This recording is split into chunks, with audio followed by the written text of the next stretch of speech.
Bismillahirrahmanirrahim. Assalamualaikum warahmatullahi wabarakatuh. Waalaikumsalam warahmatullahi wabarakatuh. Bismillahirrahmanirrahim. Alhamdulillahirabbil alamin wa bihi nasta'in ala umuri dunya waddin. Wassalatu wassalamu ala asyrafil anbiya'i wal mursalin sayyidina wa maulana Muhammadin wa ala alihi wa sahbihi ajma'in. Amma ba'du. Puji syukur alhamdulillah, sama-sama kita panjatkan kehadirat Allah Subhanahu wa taala, yang mana Allah masih memberikan kita taufik, hidayah dan inayahnya kepada kita semua, sehingga kita dapat hadir di majelis yang mulai ini dalam rangka melaksanakan rutinitas kita. Salah satu adab bagi penganut ilmu tarekat yaitu tawadhu bersama-sama. Mudah-mudahan kiranya Allah Subhanahu wa taala meridai kita semua. Allahumma amin. Salawat berangkai salam sama-sama kita sampaikan kepada junjungan kita Nabi Agung Muhammad sallallahu alaihi wasallam. Mudah-mudahan besok kita mendapat syafaat beliau di yaumil akhir. Para tuan syekh, tuan-tuan khalifah, serta jemaah serta ibu-ibu yang berkesempatan hadir pada malam hari ini, alhamdulillah wa syukurillah kita melaksanakan bersama-sama rutinitas kita. Malam ini sedikit kita mengkaji tentang apa itu tarekat Naqsabandiyah. Tarekat dalam arti bahasa yaitu jalan untuk sampai kepada Allah, bertemu dengan Allah dan mendapat ridho Allah Subhanahu wa taala. Ada 42 tarekat yang muktabaroh di Indonesia ini, yaitu tarekat yang tidak lari dari Al-Quran dan Sunnah. Pelajaran-pelajaran tentang tarekat ini semua didasari dari Al-Quran dan Sunnah Rasulullah Sallallahu Alaihi Wasallam. Salah satu pelajaran tarekat yang paling penting itu ialah zikir. Zikir ini bermacam-macam. Ada subhanallah, subhanallah, ada alhamdulillah, alhamdulillah, ada Allahu akbar, Allahu akbar, ada la ilaha illallah, la ilaha illallah, ada yang Allah, Allah, ya. Pernah kita bahas. Kalau kita, pengertian bagi kita, zikir itu ada beberapa bagian.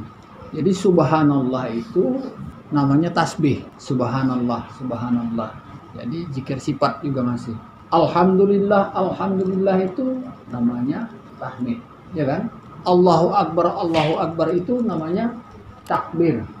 La ilaha illallah itu tahlil. Yang empat ini semua zikir sifat. Subhanallah mensucikan zat Allah. Alhamdulillah memuji kepada Allah. Allahu akbar memuji kebesaran Allah. La ilaha illallah kalimat tauhid. Allahu akbar itu takbir. Allah dia Allah baru zikir. Allah itu menyebut nama zat Allah. Nama baru nama. Allah itu baru nama. Allah itu adalah nama dari satu zat yang wajibul wujud yang bernama Allah. Nah, bagi kita ilmu tarekat Naqsabandiyah, zikirnya zikir Allah. Dan zikirnya tidak dijaharkan melalui sir. Yang berzikir itu adalah hati. Kenapa hati? Karena hati itu mempunyai beberapa hal yang perlu kita ketahui. Salah satunya ialah beberapa sifat-sifat mazmumah dan beberapa sifat-sifat mahmudah. Sifat mazmumah itu sifat-sifat yang tercela, umpamanya hawa, tidak mau kalah, nafsu, tidak mau kurang, dunia, terlalu cinta kepada dunia, iblis, dengki, ujub, riya, takabur, sum'ah, su'dzon, panjang angan-angan. Itu semua sifat-sifat majmu'. Itulah yang diperangi dengan zikir. Likulli syai'in siqalat wa siqalatul qalbi zikrullah. Nah, untuk memperbaiki, untuk menyuci penyakit-penyakit itu, kita harus tahu caranya atau kafiatnya atau sasarannya. Jadi kita harus, qalbi itu di mana letaknya? Di sini penyakitnya ini. Maka bisa kita tujukan zikir itu ke sana. Palukan dengan keras kalimat Allah itu ke dalam latifatu qalbi. Itulah salah satu cara untuk memerangi sifat-sifat majmumah. Apabila sifat-sifat majmumah itu bisa kita taklukkan, maka akan timbul sifat-sifat mahmudah, sifat-sifat yang terpuji. Sifat-sifat terpuji itu akan timbul dengan sendirinya apabila benar-benar kita laksanakan zikir itu dengan ikhlas, semata-mata mencari ridho Allah, bukan yang lainnya. Bukan kepingin jadi ustadz, bukan kepingin jadi khalifah, bukan kepingin jadi apa, cuman kepingin jadi hamba Allah, mencari keridhaan Allah, ya kan? Makanya sewaktu kita duduk tawaruk kiri, sengaja aku duduk tawaruk sebelah kiri, duduknya para wali dan para nabi untuk mengamalkan zikirullah. Ketika kita menutup depan kita ini dengan ini serban supaya jangan terjenguk ke yang lain-lain, niatnya sengaja aku menjalankan rohaniku, berjalan kepada Allah, menuju kepada Allah, sampai bertemu dengan Allah dan mendapat ridho Allah. Nah, itu tujuannya. Tidak ada yang lain-lain. Itulah salah satu daripada tujuan ilmu tarekat. Yang kedua, apabila kita sudah memasuki tahapan zikir itu ada 4 macam, ada 4 tingkatan. Zikir ismuzat, nah, zikir lataif, 7 tempat, zikir nafi isbat. Nah, zikir nafi isbat ini namanya zikir waktu menghadapi syakaratul maut. Qala akhirul kalami la ilaha illallah dakhalal jannah. Maka zikirnya itu nafi isbat. La ilaha illallah. Itu pun sir. Kenapa? Yang punya penyakit itu hati.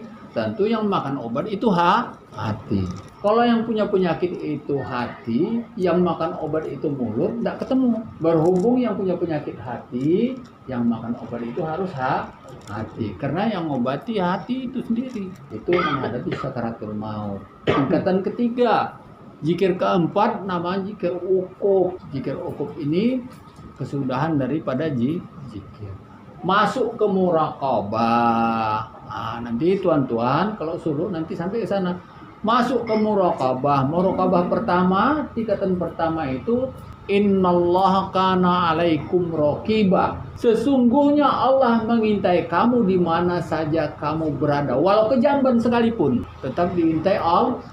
Bagi penganut ilmu tarekat Naqsabandiyah, kalau sudah sampai ke innallaha kana alaikum raqiba, maka baru diperkenankan jadi imam sholat. Karena di salah satu hadis dikatakan Rasulullah sallallahu alaihi wasallam, "Anta'budallaha ka'annaka tarahu wa illam takun tarahu innahu yaraka." Salatlah kamu, beribadahlah kamu seolah-olah kamu melihat aku, kata Allah. Kalau kamu tidak melihat aku, yakin kamu aku melihat kamu, kata Allah. Innallaha kana alaikum raqiba. Sesungguhnya Allah mengintai kita kemana saja kita berada, walau ke jamban. Jadi seorang imam itu setidak-tidaknya dia merasa diintai oleh Allah. Baru rahasia rukun sholat yang 13 itu terhimpun di dalam muraqabah mutlak innallaha kana alaikum raqiba. Rukun sholat yang 13 itu terbagi atas 3, rukun qauli, rukun fi'li, rukun qalbi. Rukun qauli takluknya kepada sifat Allah. Sifat apa? Sifat sama. Didengar Allah yang kita baca itu. Rukun fi'li takluknya ke sifat apa? Sifat basar. Dilihat Allah perbuatan kita waktu sholat. Ruku, sujud, tegak, dilihat Allah. Rukun qalbi apa? Niat dan tertib. Niat dan tertib itu di dalam hati. Takluknya kemana? Ke sifat Allah ilmu. Allah mengetahui apa-apa yang tidak kamu ketahui. Artinya apa?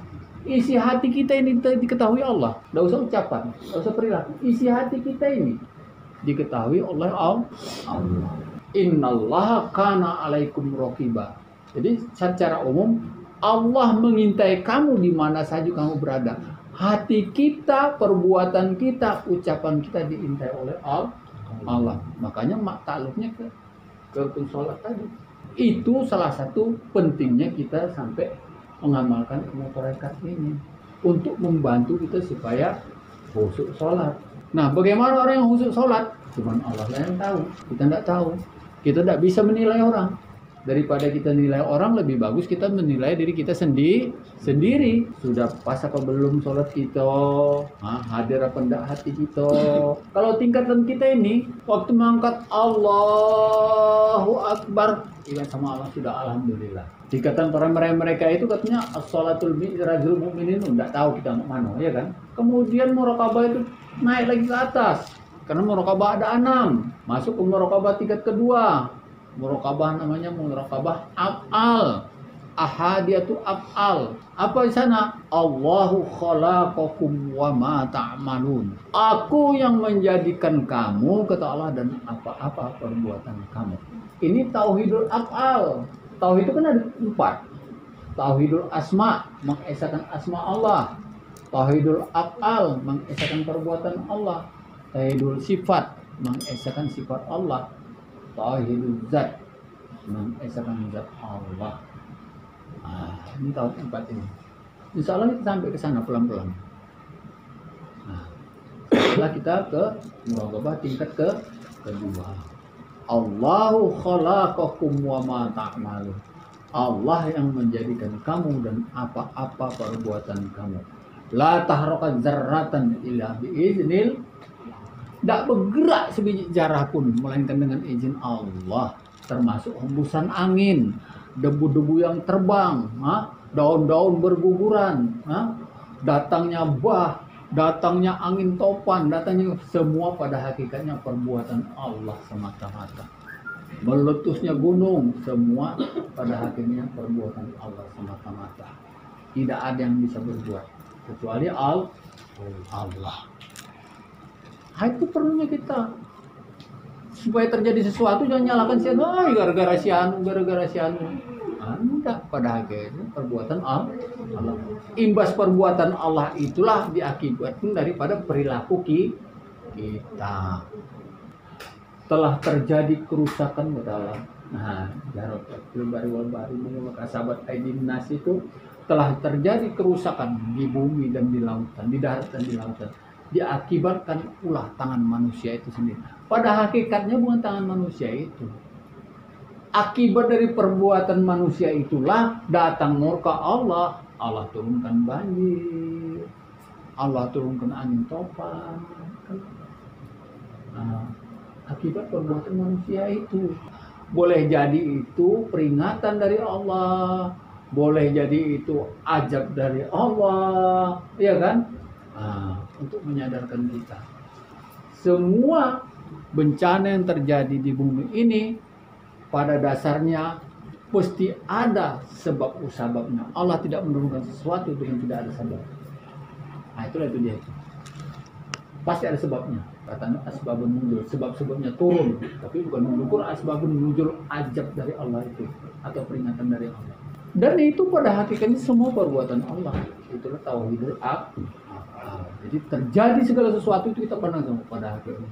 Oleh karena itu bagi kita apabila terjadi satu bencana kita banyak-banyak mohon ampun kepada Allah. Hanya istighfar yang bisa meredam ajab daripada Allah Subhanahu wa taala. Tidak ada istighfar. Jadi kita ini banyak terhutang budi kepada orang-orang tua istighfar di tengah malam. Apa kata Allah dalam hadis kursinya itu? Ingin rasanya aku menghancurkan bumi ini, menghabiskan bumi ini, melihat daripada akibat perbuatan manusia ini. Tetapi katanya, aku melihat seorang yang tua tengah malam istighfar di masjid, di rumah, mohon ampun kepada Allah. Maka aku urungkan niatku, katanya. Aku urungkan niatku, kata Allah. Disebabkan dia beristighfar, mohon ampun kepada Allah. Rabbi firli walidayya walidayya muslimin non muslim. Orang Islam ini makanya kita dianjurkan mau tidur itu ya baca sebagian ayat Quran terakhir Rabbi firli walidayya walidayya muslimin wal muslimat wal mu'minin wal mu'minat al ahya'i minhum wal amwat. Diperintahkan Nabi kita itu mendoakan Islam, orang Islam mau tidur. Nabi firli walidayya warhamhuma kama rabbayani shaghira. waliyal muslimin wal muslimat wal mu'minin wal mu'minat al ahya'i minhum wal amwat. Alangkah hebatnya kita. Seluruh orang Islam kita doakan. Tidak tahu siapa dia. Tidak mengharap pula kita minta terima kasih sama dia. Tidak. Kenapa? Al-Muslim akhul Muslim kal jasad bil wahid. Islam yang satu dengan Islam yang satu bagaikan tubuh yang satu. Bagaikan tangan kanan dengan tangan kiri. Bagaikan kaki kanan dengan kaki kiri. Kaki kanan luka, tangan kanan luka, tangan kiri yang membalut. Tangan kiri luka, tangan kanan yang membalut. Kaki luka, tangan membalut. Begitulah sebenarnya kita orang Islam. Makanya kita dilarang untuk memutuskan silaturahmi. Bagi kita penganut ilmu tarekat Naqsabandiyah berarti pengikut Rasulullah, bukan sekedar umat Rasulullah. Kalau umat Rasulullah ini asal Islam umat Rasulullah, tapi pengikut Rasulullah. Pengikut itu bagaimana? Apa yang dikerjakan Rasulullah harus kita ikuti. Masalah persentasinya itu mau 0,5% udah tidak ada, tapi diniati kita mengikuti jejak Rasulullah Sallallahu Alaihi Wasallam. Itu. Entah kita ngajak orang ikut ngaji, ya itu kan salah satu sifat Rasulullah yaitu tabligh. Ya kan? Kita berbuat jujur kepada keluarga, kepada kawan-kawan kita. Salah satu sifat Rasul yaitu siddiq. Rasul itu bersifat siddiq, jujur. Kalau dipercaya kawan kita jaga kepercayaan, itu namanya amanah sifat Rasul. Kalau berdakwah kita harus lihat bagaimana caranya berdakwah itu supaya kita diterima oleh masyarakat. Itu namanya patona, cerdik. Karena ada cerita, saya punya kawan ustadz, ya kan? Ini ceritanya itu kan. Ini ustadz ini dia mondok cuma 7 bulan, nahu selesai 7 bulan. Dianya itu sampai salut sama dia. Nah, ketika masuk ke masyarakat, di sini kita perlu cerdik, perlu pakai siasat. Jadi di sana itu di daerah-daerah rawan, kemaksiatan banyak, dihotbahkan di masjid. Seorang kepala desa kerjanya maksiat, minum apa segala macam. Kepala desa ada di depan, tersinggung. Dia pulang ke rumah, kepala desa datang bawa belati, bawa lading. Hei, turun. Aku nih kepala desa, tapi memang aku peminum. Turun. Nggak berani turun. Besok datang ke rumah, saya kasih tahu. Aku bilang, Mas, kamu tuh salah. Orang-orang besar ini kalau dinasehati di rumah dia nerima, tapi kalau di masyarakat umum kita buka aib dia, nah itu bisa mati kita. Kita saja pun kalau dibuat orang begitu tidak terima, apalagi dia, ya kan? Besoknya datang kepala desa lagi ke rumah. Pak, katanya, kawan bapak itu ustadz saya akui katanya ilmunya, cuman sayang katanya kan dia tidak nyadari katanya. Belum tentu ustadznya itu jamin dia masuk ke surga. Nah, coba. Kalau ustadz ngatai orang buat apa? Saya ini benar peminum, benar pejudi, benar penaruh ayam. Tapi kalau datang dia ke rumah saya, dinasihati saya, itu saya terima. Tapi kalau dihotbahkan itu, di atas mimbar, diceritakan keburukan saya, bapak saya tidak terima. Ya, nah itu. Jadi perlu cerdas, perlu disiasati.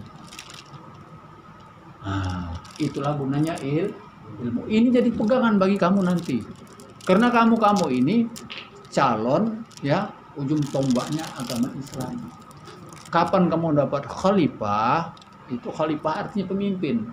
Kamu harus punya jemaah. Kamu harus bimbing dari mulai masuk tarekat sampai dia ikut pengajian, sampai dibimbing dia sampai suluk, sampai dia dapat khalifah lagi. Itu kewajiban seorang khalifah. Tidak orang lain, keluarga. Kalau kami dulu apabila dapat khalifah syukuran dan disuruh mencari jemaah paling sedikit 40. Itu kewajiban kami dulu. Paling sedikit 40. Apabila dapat 40, tasakuran. Berjanji marhaba rame. Kita duduk sana di kebari tumbang sama Buya. Jadi berkembang 40. Satu khalifah 40. Kalau 1000 khalifah 40.000. Sekarang 3.000 khalifah. Kali 40 orang satu. Saya saja mungkin kalau yang saya beat, mungkin kalau 1000 nggak kurang, lebih bisa. Yang jadi khalifah saya udah lupa. Berapa yang jadi khalifah, yang jadi saya udah berapa. Mereka dapat jemaah, dapat 40 juga, itu tetap melewati kita. Nah, ini yang dikatakan, ya kan? Ijamata ibni Adam in qata amalu ila min salisi. Iya kan? Salis. Sadaqatun jariyah, ya kan?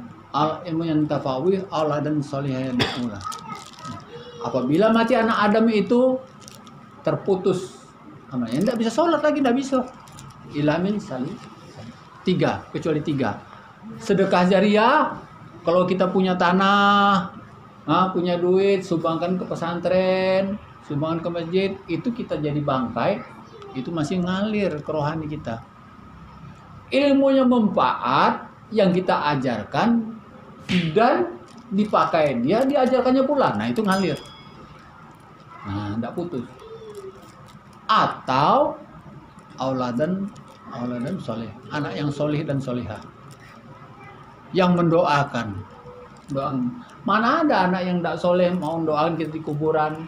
Saya pernah ketemu. Mungkin dia tidak pernah belajar agama, orang tuanya meninggal, jauh, datang jarah, hidupkan HP, tetap ngaji, dia nyabuti rumput. Yang baca Yasin, HP, dia nyabuti rumput. Apa tidak kasihan kita? HP yang ngaji di atas kuburan orang tuanya, dia nyabuti rumput sambil ngudut. Nah, coba kalau kita bisa baca Quran, Al-Quran, apa tidak senang orang tua kita? Itulah berat tanggung jawab kita. Jangan harap kita dapat doa dari anak. Kalau anak kita tidak pernah kita ajari, itu banyak, sebelah banyak. Sekarang ini mungkin lama-lama. Sekarang contoh saja, karena banyak orang tidak bisa ngaji kan. Mau subuh, auzubillah, HP yang ngaji. Kalau dulu tidak ada. Biar juz amma. Bismillahirrahmanirrahim, ya kan? Qul huwallah, tapi asli orangnya. Asli orang. Sekarang kaset semua. Ya kan? Kasih semua. Itu. Mungkin nanti ajan. Ya kan? Lama-lama pakai layar besar. Ya, sholat imamnya di situ, gitu di belakang. Iya, itu. Betul itu kan. Cuman Buya kita ini yang tidak ada program pakai kaset. Makanya subuh ajan pertama jam 3 atau jam 4. Ajan. Tapi enggak khairul minan naumnya enggak pakai. Itu membangunkan orang sholat tahajud. Baru munajat. Ya Allah, ya Tuhan kami. Harus gini. Apa? Di dalam betul itu udah terkenal. Katanya Pak Musin tidak nyair lagi katanya. Buset, dalam betul itu tukang syair kita pikirnya. Iya, tidak nyair lagi katanya Pak Musin katanya. Pre ya kan. Coba kita telusuri itu kalimat per kalimat itu.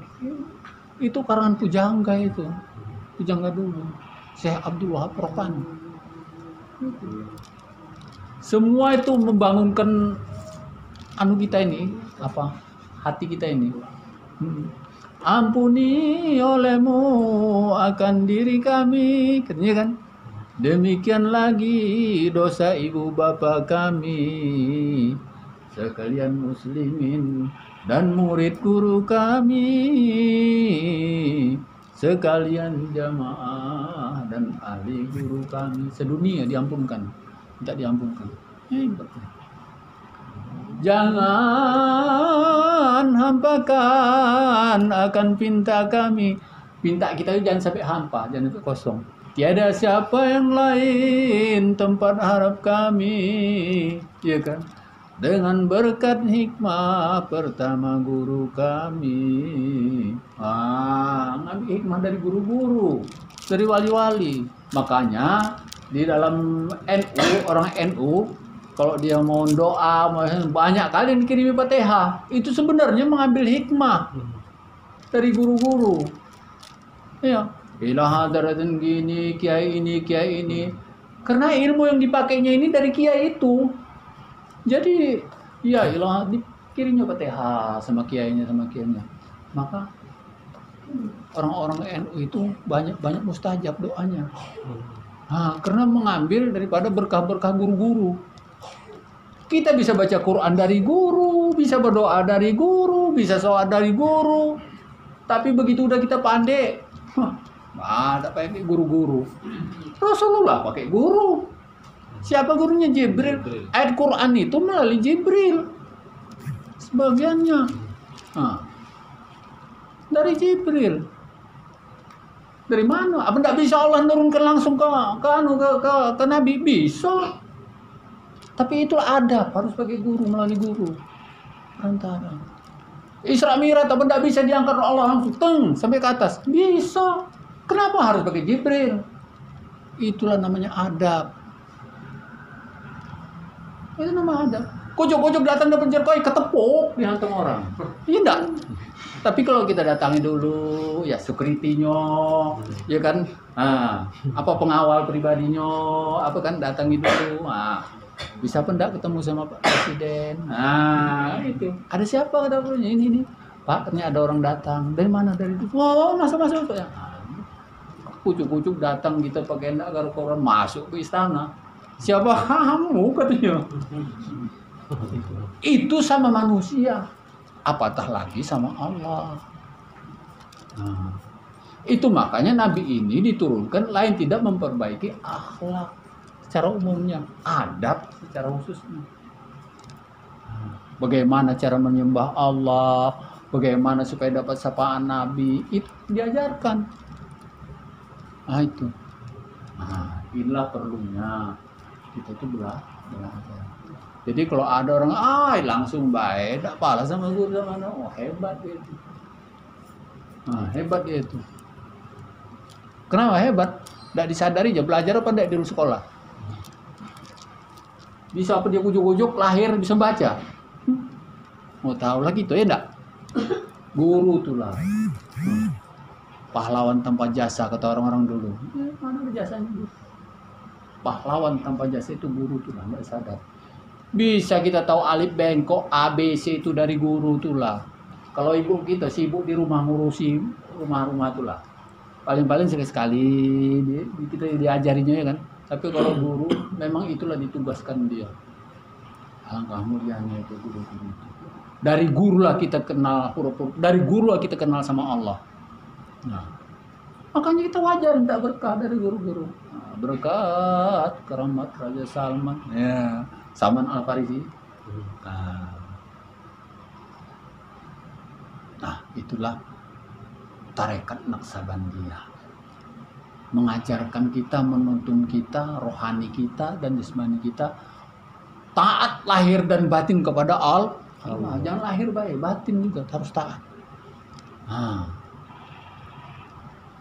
Kalau hati bersih, udah dibersih dengan zikir, apa perbuatan kita akan ikhlas. Kalau sudah ikhlas perbuatan kita, datanglah cinta kepada Allah. Kalau ada datang cinta kepada Allah, tidak usah doa. Isi hati kita didengar Allah. Jadi najis yang batin ini memang sulit membersihkannya. Harus istiqomah. Tak perlu banyak-banyak amal tuh, tapi istiqomah. Salat tahajud 2 rakaat, ada apa-apa tiap malam tapi 12 rakaat. Sebulan sekali. Kapan mau melamar kerjaan?